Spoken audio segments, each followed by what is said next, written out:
Yeah, it's actually better back there than it is up here. We all go to that. Opinel. Knife of peasants, alpinists, artists, thick bladed to scrape leather, carve cheese, untangle vine, release lambs, hack out ice, slice flesh. The real ones, carbon, sharpened, oiled, darken in a man's hip pocket, fit the palm perfectly, snap open when he knocks. Likewise, horse meat, scrawny rabbits, small-boned, grave, for sale, without shame, dressed in fur, ready for him to skin them into stew. He's brought pear wine, unlabeled, illegal, bows in courtly folds, prying, savory.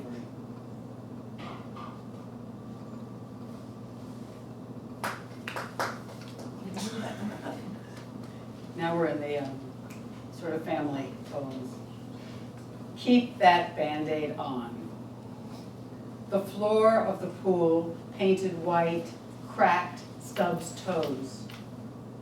Do not pick at your scabs or scratch your poison ivy or pull out single strands of hair. I was not to eat food from the stand, no chocolate cones, no bubble gum, and wear a swim cap down my forehead, the skin creased like a rose.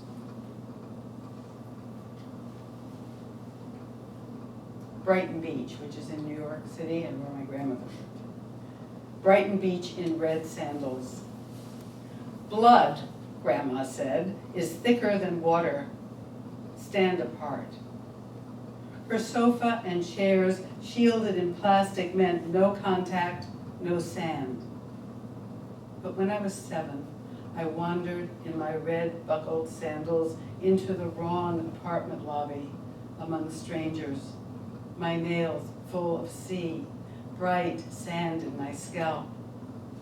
In the shaft of sunlight, I heard voices calling, drifting like ribbons.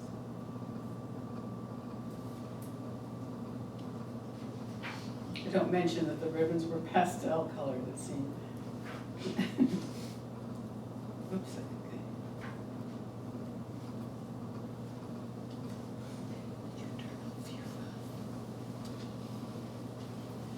Late in her life, this is my mother, she took her to her bed and stayed.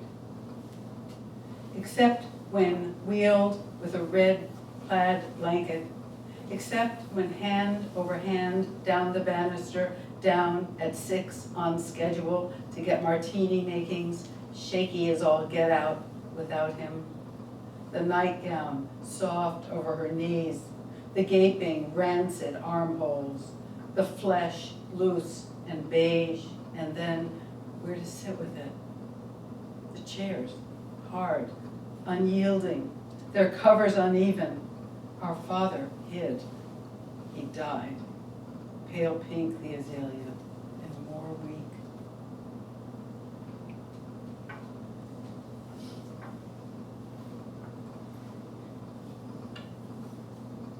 Proximities just out of reach. I turn my head from the clinking ice, casual talk, pale azaleas, skate wheels grinding on sidewalks. I am not left alone, unearthing glacial erratics. Back and forth, the swaying room blossoms away from the source. I've closed the green shade, making green the vase after vase of cut flowers.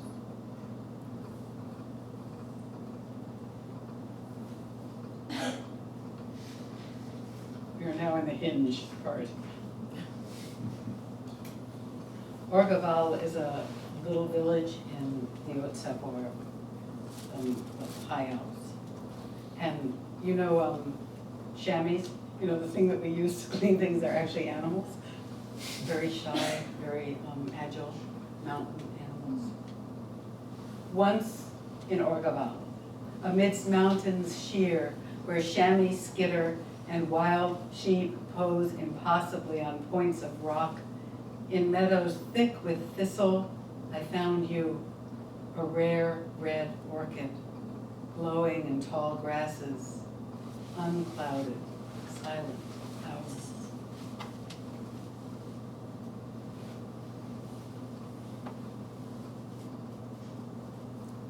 Say again.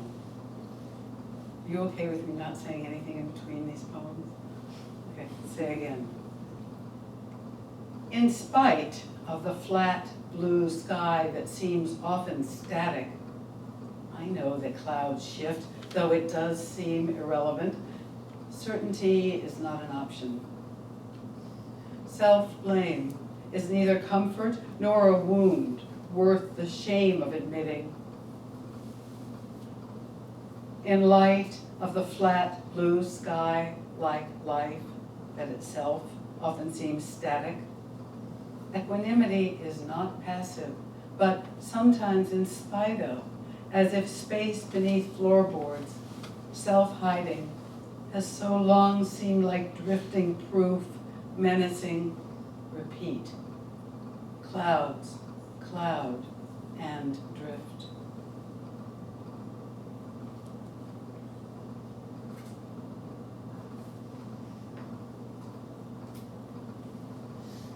Sort of had the feeling that people here would be enough, not that I am exactly familiar with the story of John in the Bible, who said something like, he's the one you want, and pointed to Jesus. I'm Jewish, but somehow I heard this story. But do not only weep, take heart. The fingers, rigid, fade towards death. The self reverts, reptilian to the core, no language, only heat and cold. Forgets it dies, forgets to contemplate the flame. He's the one you want, said John, and I hear they turned so liquid, melted as to flow to least resistance, deepest channel knowing, and I to turn so simply.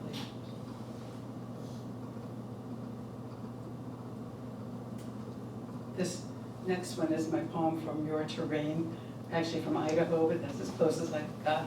At my sister's house, where there are all these, I just never seen landscape like this, mountains that had no green vegetation, just a little bit of sage and or not. And they did a little bit of irrigation, and you could tell.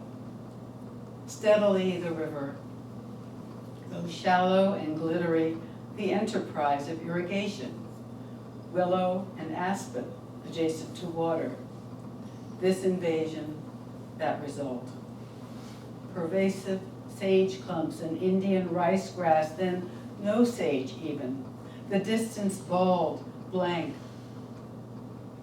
All that matters then, ever, will soon less, right?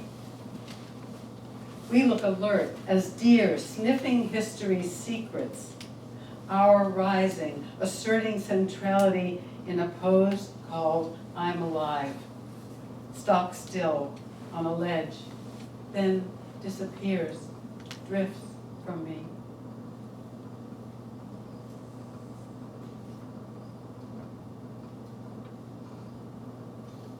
Shedding, coiled, my eyes half slits barely open, flank breathing, or the warm wind shuddering at like breathing. The goldenrod fanning as it will in midday breeze, the breeze more nudging than blowing, elongating than settling back in clusters that make the yellow swaths seem continuous. When admiration becomes disdain is a gauge I keep recalculating. Now the snake becomes a sign of greeting, of presence, of what is present. Why question? Why not lengthen myself, belly first, sensing? Deep.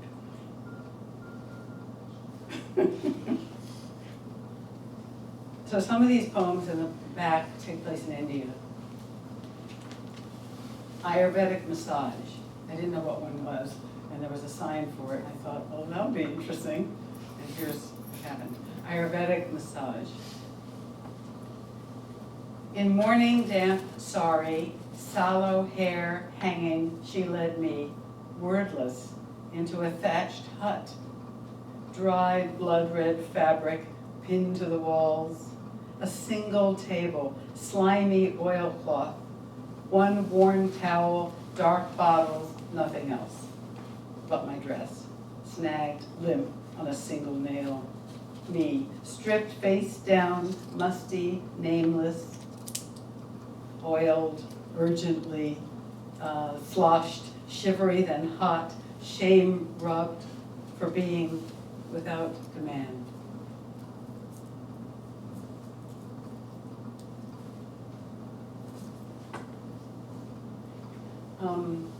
Meenakshi is this goddess from Tamil Nadu. It took me a while when I came back from India to figure out how in the world I was going to write about it, because I knew I didn't really understand anything. And several years passed before I thought, okay, right, I don't understand anything, but I understand what I experienced. And that particular day, I decided on Meenakshi because she was the only name I remembered. And she is a female goddess with a whole temple devoted to her, which was unusual. And her name, by the way, means fish-eyed. Meen is fish, Akshi is eyed. So I was sort of trying to figure out why is she called fish-eyed? And I even looked up fish's eyes and realized, they can see in all directions, of course, because they're in the water. It's, they've got to be able to see below themselves and everything. Also, fish have lots of baby fish. And people come to the temple often for fertility. So I thought maybe it's that. But I was sitting in the Keene, New Hampshire Starbucks. That'll come up in a minute, in the next poem. But this is called Meenakshi, the fish-eyed goddess. I should also tell you, she was born with 3 breasts. She was a mortal woman. And the story was that she was going to lose one when she met the man she was going to marry. And the man she met was Shiva, the biggest deal god. So, that let her become a goddess. Meenakshi, the fish-eyed goddess. They slather her with ghee, glistening her stone-stiff bosom, perch her on a swing, rehearsing some embodied if, and call her fish-eyed, meaning maybe her posited suspension in a liquid world where fish eggs, roe bubbles morph to progeny, themselves imagine. Or almond-eyed, ovoid almost almond, though almonds don't account for her capacity for refraction. She keeps looking away from, up, around, or better into, as if she'll pull some scenario out past the known edge. Her worshippers wish for ritual. Meanwhile, their need calms them. And the extra breast they claim she had, really, just self-consciousness, that lump, wasn't it? Which melted, as predicted, when she met Shiva. He didn't care, he said, how long it took. They talk all through beyond and do. He's patient as a god.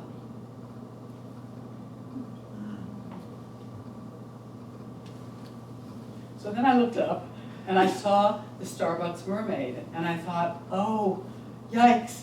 Is this some like archetypal Meenakshi that Starbucks has taken on? Because she's got so many, she even doesn't look directly at you, as Meenakshi doesn't.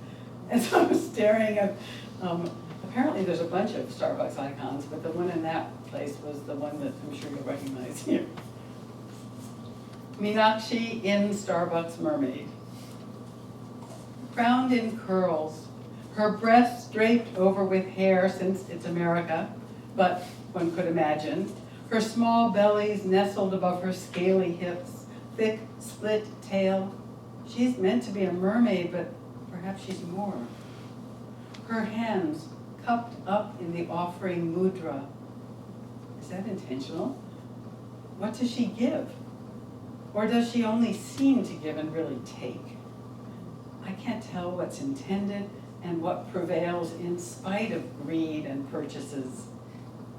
If here, she'd say, I hereby take you to the black waters of earth, the middle band. Is it only coffee? Or, here I am. If you know me, touch me.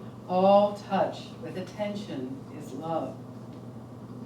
Today, ruby headsets gleam on the servers' heads, primed to hear the drive-in customers. They pour mugs, sloshing merry camaraderie.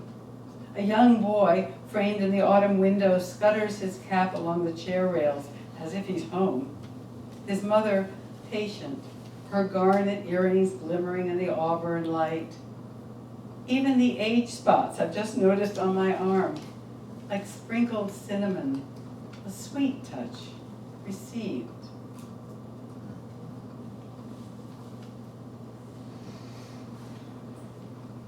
These next two are a little out of some sequence, but I want to read them to you. Anyway, one is called In a Field of Slender Green. Two chairs face the woods, metal, stained white, slow sunshine and the heave of the axis. Robin there in the grass, a head taller and in shadow, have always been. And the apple tree in bloom always, at the edge of shadow gleams as rinsed sunshine, blowing and swooping the caw will and the rose leaf, slippery new in wind, the robin swerving, so the grass.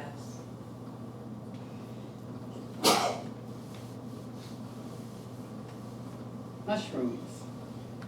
Myself as spore, landing, composing, decomposing, all night, a stout, mushrooming odor of under. Here, and here, a turquoise one with alot stripe. There, an eider gone gray. There, and there, look down, a gathering in the woods, a cluster of caramel ones, huddled beneath ripped leaves, young, cloaked, sly, or rounded, impertinent, popping up in the grass, holding skirts above the dew, a circle of similars, persisting, even unseen. A gray-black on its clumsy side, fallen from no clear place, reeks, not to mention the one agreeing to the kitchen table, intending to dissect it, to find that perfectly formed diminutive of it inside it. I stop to find its name, to begin by words, to learn what is long stem, brown top hat, sour smell. When I cut it open, a worm looks out. My own eyes open.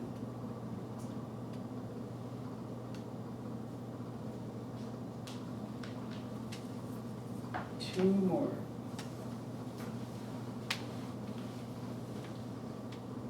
On the Connecticut. Above the waterline, let me just say, have you ever seen a squirrel swimming? Because I didn't know they swam. It just looked like the shape with a little bit of nose. It was so astonishing. Anyway, on the Connecticut.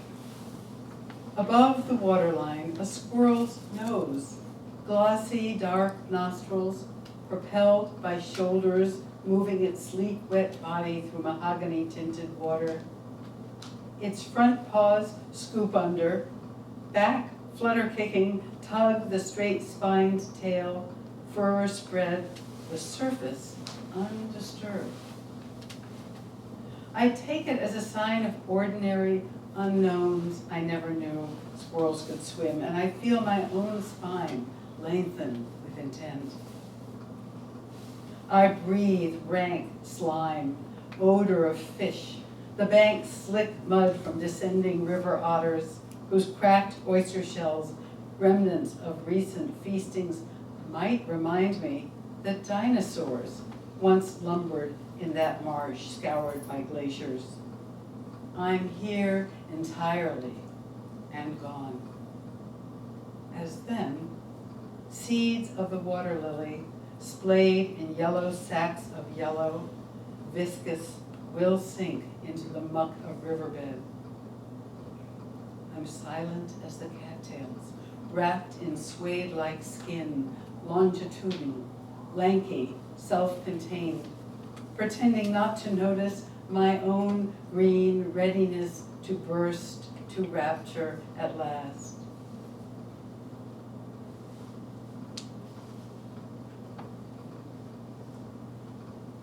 You don't maybe know how wonderful it is to read to such attentive people. Thank you. Then I'll dream of you, the swallows still, the purple shield of wheat fields hushed, our only bodies, spring blew in through limbs splayed into night-domed sky. I'll dream the whole in stained glass blue, the eye of time, a squinted hole that knew the thunderous liquid strands like mountain melt of alpine snow, where ibex cranny, chamois scarce, and gentians thick near thistle crown.